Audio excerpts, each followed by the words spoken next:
Well, here we are in the garage, and the CRF250 is pretty securely mounted on a very Heath Robinson stand that I made from some scraps of wood that I had. I'm no joiner, but it's pretty good. The reason the bike's on the stand is because I want to change the tyres. I've got some more road orientated tyres.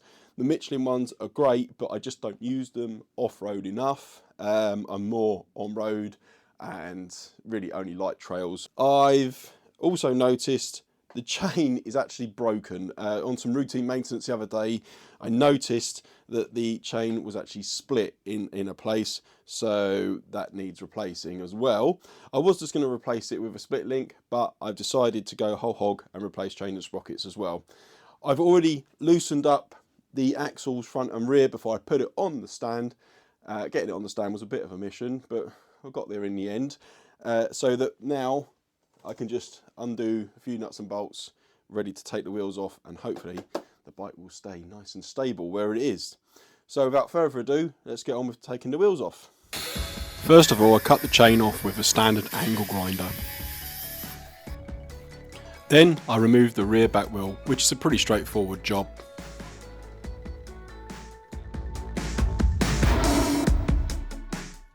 Then I removed the chain guard at the front. Then with the bike in gear, I removed the retaining bolts on the front sprocket.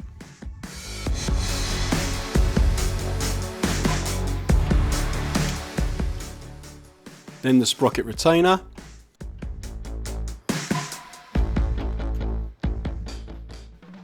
Followed by the sprocket itself. Behind the sprocket was absolutely filthy. It was absolutely caked in mud and dirt, so I took this opportunity to remove that. I used a bit of degreaser and just an old screwdriver and this detailing brush just to get the dust out.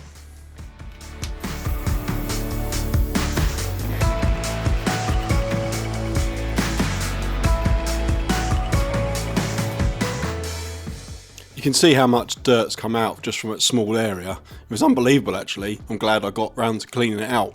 As you can see, it's nice and clean now, ready to put the chain and sprocket back on. I decided at this stage to put the sprocket back on. It's a good idea to cover the spline in loads of grease where you can. Just makes it a bit easier for refitting.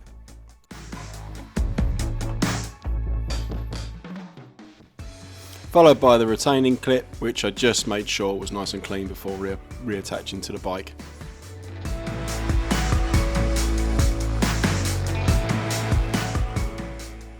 And followed by the bolts, which again is just a reverse job of what you did to take the thing off in the first place.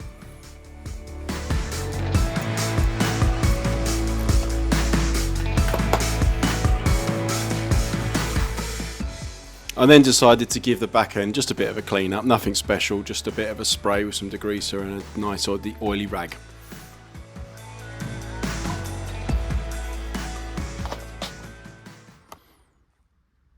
So I've put the sprocket back on, as you've seen. I've given the rear end a little clean up, nothing special. And I put a jack under the front just to support the front end up. The idea is when I take the wheel out, I'll put some bricks under the forks because it's a little bit wobbly. So yeah, let's see how that goes and try not to die. So now it's just time to remove the front wheel, and as you can see I've jacked up the front just to make it a little bit more stable. Now it's just a case of removing the axle from the front wheel and removing the front wheel. I've already released the bolts that nip the axle up into place. Okay, so with the bike precariously in the background, hanging by basically a tow rope that I found on my shelf, it's now time to take off the sprocket of the rear wheel. So it's just a hex size 6. So just a case of loosening these up. 17 spanner. Okay, let's loosen that one up. And that one. And hopefully, let's see if we can now remove them.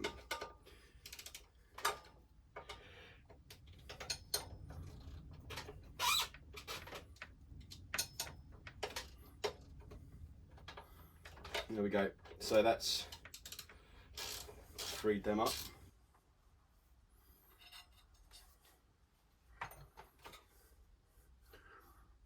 So that's the old sprocket removed. So here's the new sprocket. It's just a case of putting on basically in reverse order. The chain and sprocket set that I decided to go for was AFAM from eBay. It's a pretty good looking set and seems to be pretty good value for money actually, but only time will tell. The chain is an X-ring with a split link setup. Hopefully it'll be absolutely fine for my needs with this tiny 250cc engine.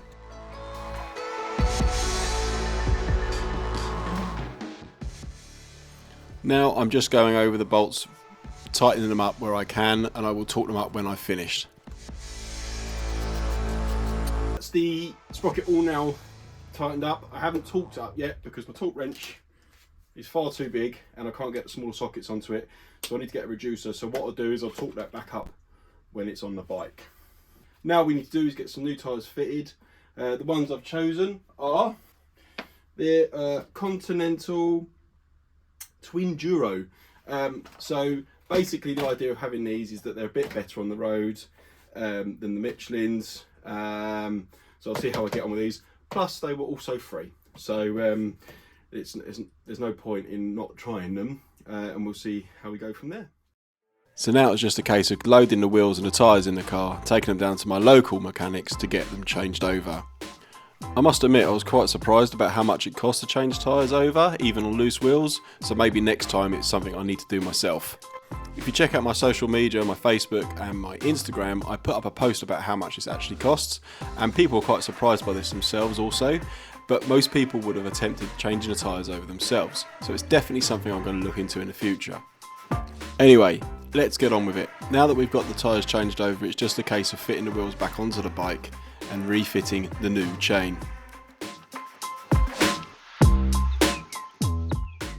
I have to say, I am loving my new Garola garage door. It makes life a lot easier and actually makes the garage look a lot brighter as well. Just an awkward photo for the socials, and now it's time to get everything fitted back onto the bike. With the bike on the stand and the wheels off, I took the opportunity to give the rear linkage a good clean up as well before putting it back on the bike.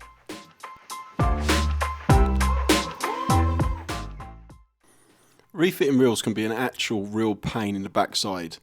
It really takes some thinking. Getting the spacers back in and the axles through the holes can be a bit taxing, but just take your time, don't get frustrated, and eventually you'll get there.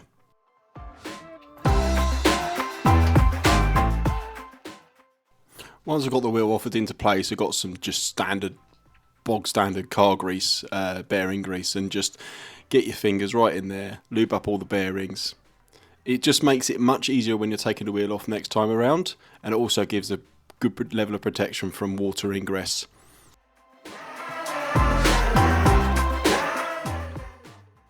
I give the axle a good smear in with grease as well, all the way along, make sure it's nice and greased up, ready to put through.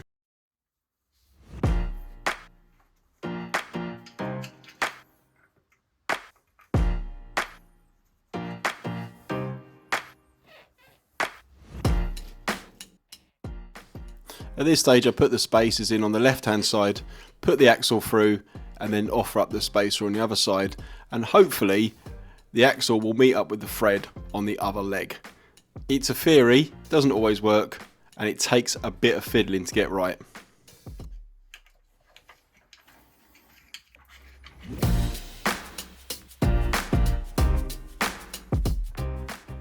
At this point I've managed to get everything into place, and I'm just trying to offer the left stanchion onto the thread of the axle.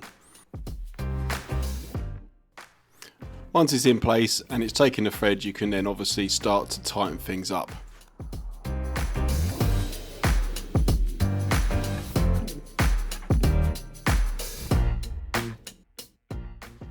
Then it's just a case of tightening up the nip bolts to hold the axle in place.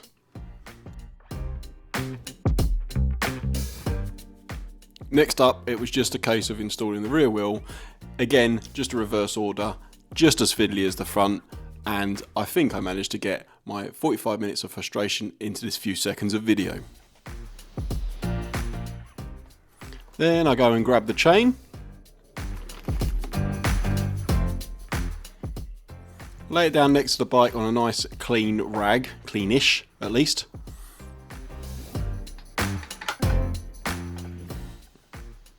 And then it's just a case of rolling it onto the rear sprocket. Once you've got both ends of the chain met up together, it's just a case of offering up the split link and putting it through the 2 holes at either end. It's pretty straightforward.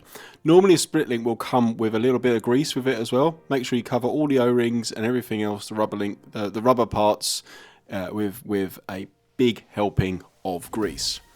I wouldn't normally use a split link, but I've decided this time around I'm going to go for it. I don't see there being any issues, especially on a bike of this size. Then I just use a pair of grips to push the chain link onto the pins like so, making sure it's nice and home. You can see that there's no damage being caused to the chain here at all, and it also means that you're not going to create a tight spot.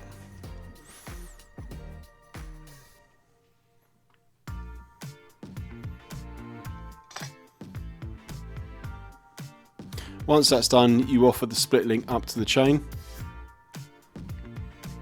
I get myself a nice pair of needle pliers and just pop it on.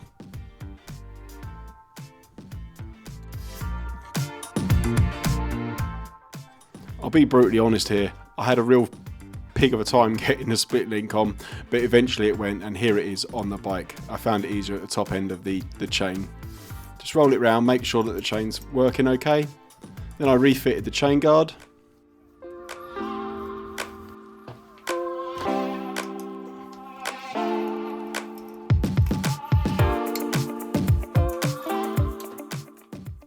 And once that's done, it's just a question of tightening up the chain to the right point. It's a bit of an art here. The manual says that the slack needs to be about 1 inch or so, but when I'm sat on the bike, it's not right. It's far too tight. So I tend to take a few attempts to get this right. And after I've ridden the bike a few times, I will also double check. I use a metal rule just to check each side to make sure that the actual length of the adjusters is the same both sides. Then I torque everything up, ready to go. So now with the bike all back together, it's just a case of removing it off the stand.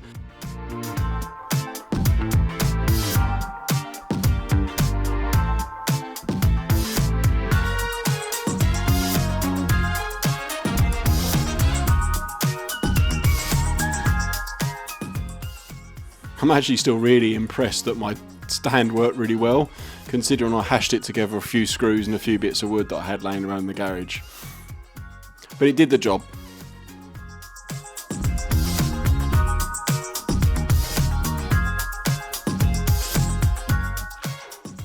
And now the bike's ready for a ride another day. One last final check on the chain and a quick torque up before I decide to go and ride the bike.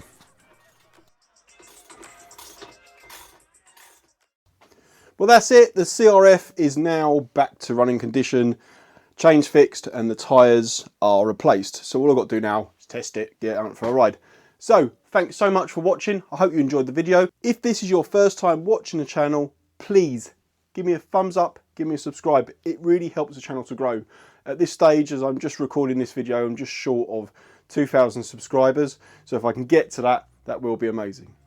Anyway, I'll see you next time on Tom's TC.